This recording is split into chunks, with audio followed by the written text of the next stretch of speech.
Ground లో ఉండేటువంటి reality ఈ రోజు జగన్మోహన్ రెడ్డి ప్రభుత్వాన్ని రాజకీయంగా ఇంటికి పంపించాలని ప్రతి ఒక్కరు కూడా కాసుకోనున్నారు.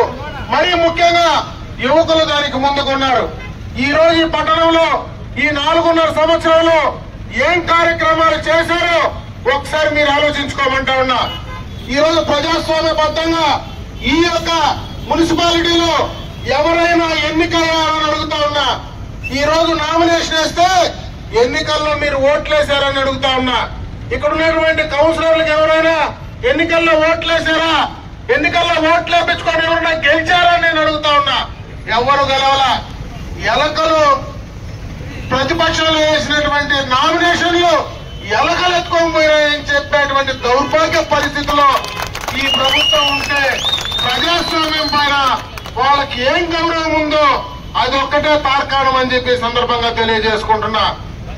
ఓట్లేసి ప్రజల వద్దకు వెళ్లి నాకు ఓటేస్తే నేను మీకు సేవ చేస్తానని చెప్పేటువంటి పరిస్థితి లేకుండా ఇనానిమస్ గా బెదిరించి భయపెట్టి ఎన్నికల్లో గెలిచిన వాళ్లకు ఏం బాధ్యత ఉంటుందో ఒక్కసారి ఆలోచించుకోమని చెప్పి సందర్భంగా తెలియజేసుకుంటున్నా.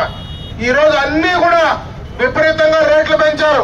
నిజంగా నేను తిరుగుతా ఉంటే చాలా చోట్ల గత ప్రభుత్వంలో ఇచ్చినటువంటి పెన్షన్లు మొత్తం కూడా రద్దు చేశారు.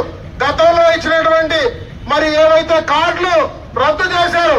ఇంకొక బాధాకరమైన విషయం ఏమంటే గతంలో వికలాంగులుగా పెన్షన్ ఇచ్చేటువంటి వికలాంగులు కూడా ఆ ఇల్లు